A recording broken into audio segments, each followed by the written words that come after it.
Hello friends, நான் தான் அவங்க ஜக்கு. என்னன்னு பார்த்தீங்கன்னா, நம்ம சேனலை சப்ஸ்கிரைப் பண்ணாமல் பார்த்துட்டு இருக்கீங்க. சப்ஸ்கிரைப் பண்ணிட்டு பாருங்கள். மேலும் பல வீடியோக்கள் உங்களுக்காக வந்துகிட்டு இருக்கு.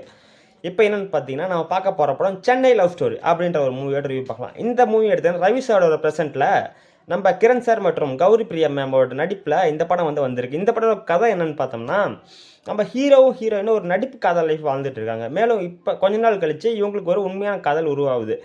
இந்த காதல் மற்றும் நட்பு எப்படின்னு தான் உங்களுக்கு கதையோட முதல் ஸ்டார்டிங் நகருது. மேலும் ஹீரோ ஃபர்ஸ்ட் ஹாஃப்ல இன்னும் என்ன நடக்குதுன்னா, ஹீரோவுக்கு 2 எய்ம் இருக்கு. என்னன்னு பார்த்தீங்கன்னா, ஃபிலிம் டைரக்டர் ஆகணும் அப்படின்ற ஒரு எய்ம் இருக்கு. மேலும் அவங்களுக்கு ஹீரோயினை கல்யாணம் பண்ணிக்கணும் அப்படின்ற இன்னொரு எய்ம், 2 எய்மோட வாழ்ந்துட்டு இருக்காரு. இப்போ இன்டர்வல்ல ஒரு பெரிய ட்விஸ்ட் வைக்கிறாங்க. என்னன்னு பார்த்தீங்கன்னா, ஹீரோ ஹீரோயினை கல்யாணம் பண்ணிக்கலாம் அப்படின்னு சொல்லிட்டு போயிட்டு இருக்கும்போது ஹீரோவோட வேன் ஆக்சிடென்ட் ஆயிடுது. அப்போ ஹீரோ ஹாஸ்பிட்டலும் கூப்பிட்டு போகிறாங்க. எதிர்பாராத ஹீரோ இறந்துடுறாரு. இப்போ தான் செகண்ட் ஹாஃப் ஸ்டார்ட் ஆகுது. என்னன்னு பார்த்தீங்கன்னா, ஹீரோயின் கண்ணுக்கு மட்டும் ஹீரோ இறந்து போன ஹீரோவோட ஆவி தெரியுது. அவங்க கிட்ட மட்டும் பேசுகிறாங்க. இப்போ இவங்களோட காதல் மறுபடியும் மலருது.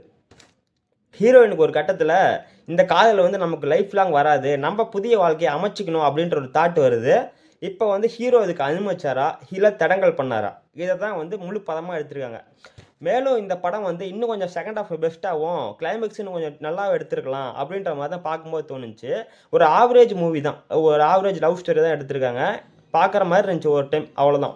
இந்த படத்தை ரேட்டிங் எடுத்துட்டிங்கன்னா 5K 3 பாயிண்ட் கொடுக்கலாம், அவ்வளோதான் கொடுக்கலாம். மேலும் இந்த மாதிரி படங்களுக்கு நம்ம சேனலை லைக் பண்ணிட்டு சப்ஸ்கிரைப் பண்ணிட்டு பாருங்கள்.